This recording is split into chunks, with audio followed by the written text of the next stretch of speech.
The message has been sitting in the chat for 11 minutes, but the tiny check mark shows that it has not been read yet.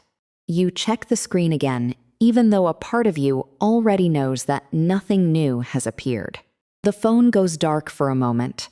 The reflection looking back looks tired, but the waiting feels like an urgent question that refuses to quiet. This is not completely about a reply anymore, because a growing unease has started to fill the silence.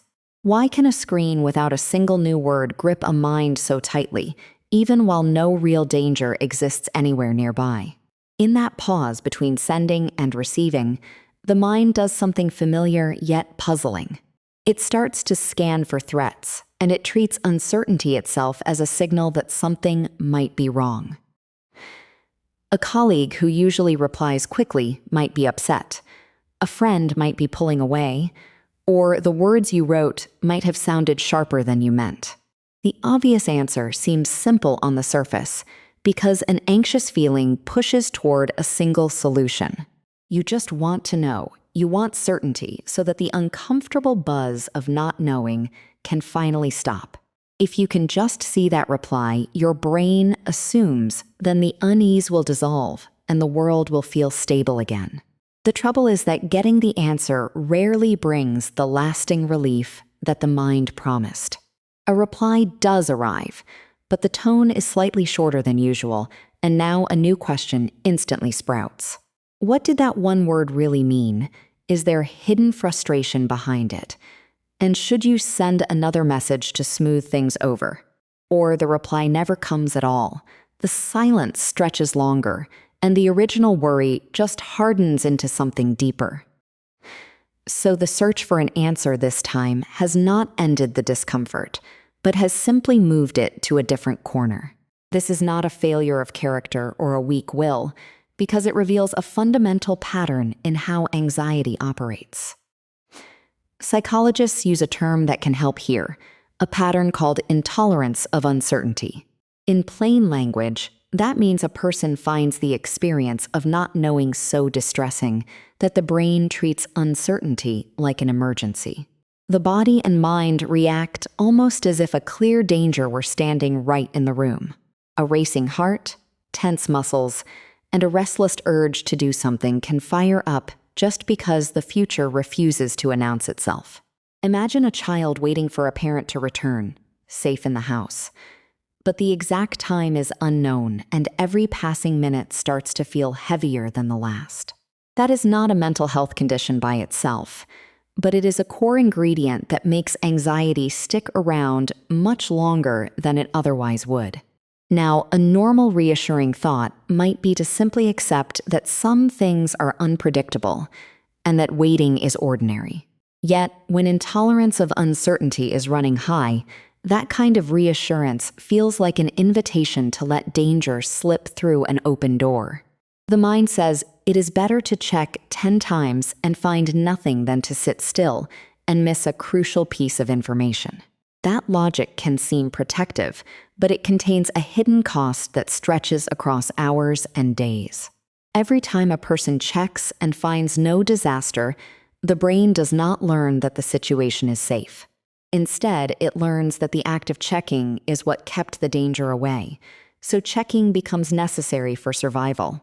This is a quiet trap built into the machinery of learning. The panic fades for a moment and then returns with a louder voice, demanding another check and then another. So the obvious answer, that anxious people just need more facts to calm down, turns out to be backward.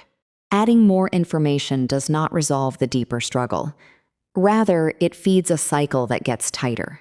To understand why, it helps to look at what anxiety actually is from a psychological point of view.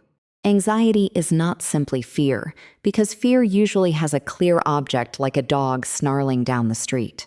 Anxiety is more like a smoke alarm that goes off. When the source of the smoke is hidden, the future feels foggy and a plan cannot form. That alarm system runs on a simple rule in the brain and body. Predictability means safety, and unpredictability means a possible threat. Long ago, being uncertain about whether a rustle in the tall grass was a predator or the wind was a survival problem, and a cautious brain tended to live longer.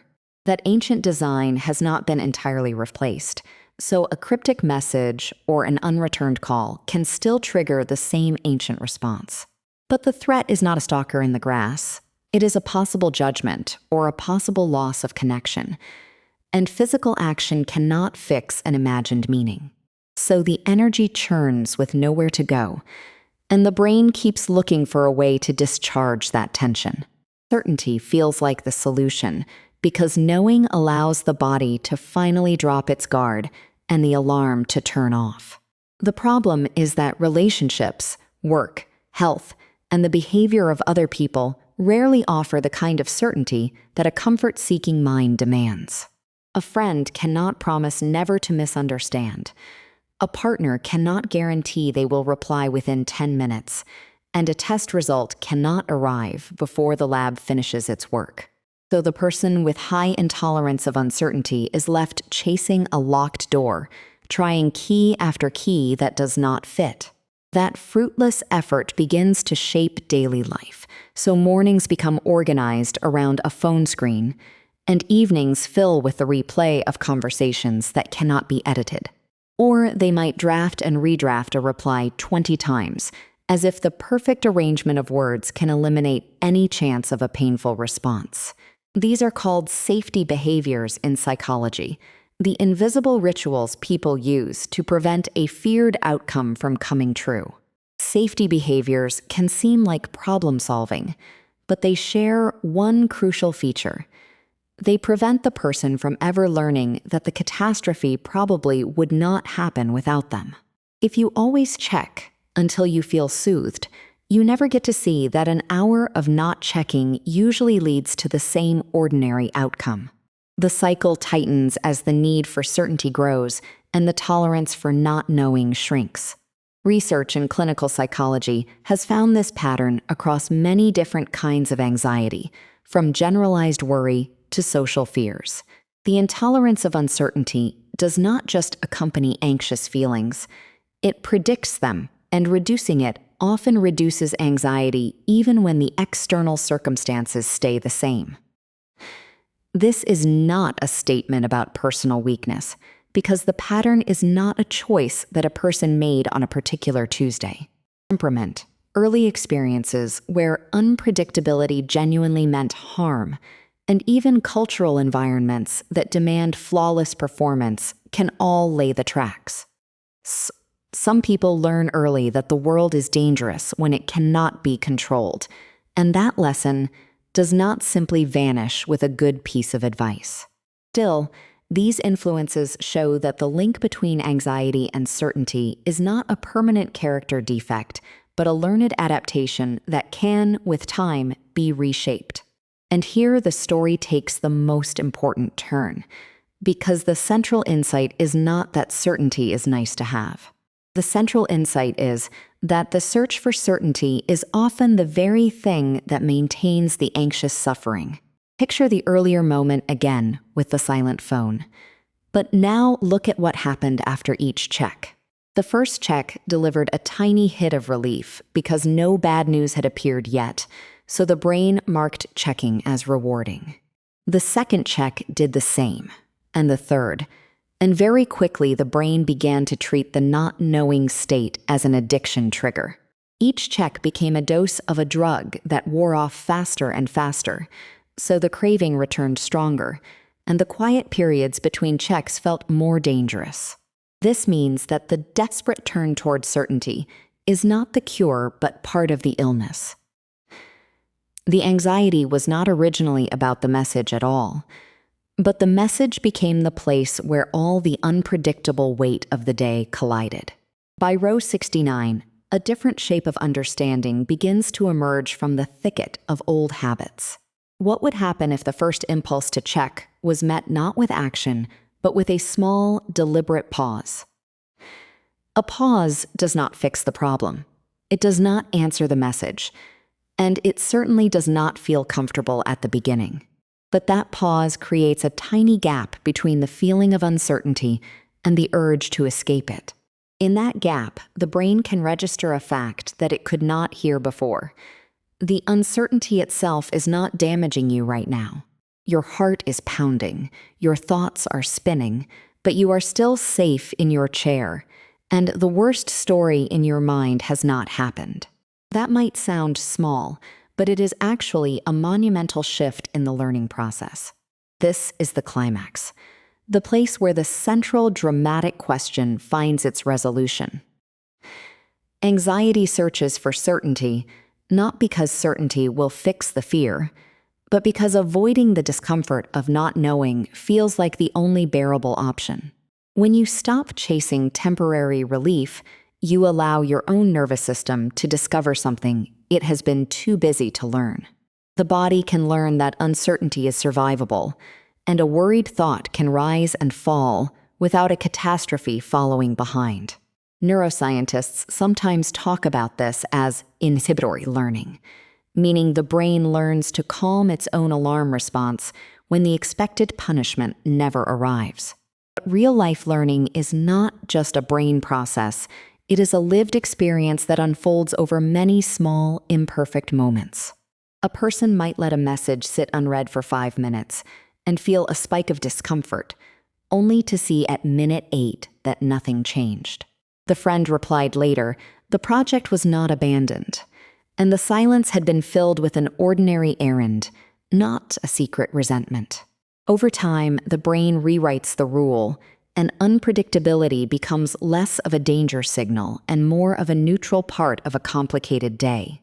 The reversal is complete when the same silent phone that once demanded action can rest on the table without pulling the whole mind toward it. That does not mean anxiety vanishes forever, and no honest science would promise such a thing. Rather, it means the relationship with uncertainty changes from a desperate chase into something more manageable. The person who once checked 50 times might still notice the impulse to check, but now the impulse is a signal to pause instead of a command to obey.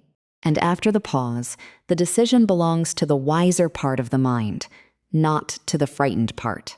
This understanding also reshapes how we see others, because the friend who kept asking for reassurance was not deliberately draining patience. They were caught in the same cycle, seeking a certainty that their anxiety would not allow them to hold. Instead of offering 100th reassurance, a gentler option might be to say what happens when we sit with the question together. The waiting becomes less isolating, and the discomfort is shared without being falsely cured by a quick answer. Now return to the person who began this journey, staring at a phone after sending a message that matters. The setting is still the same quiet room. The phone still holds the same unreplied thread, but the meaning has shifted. The racing heart is not an emergency now.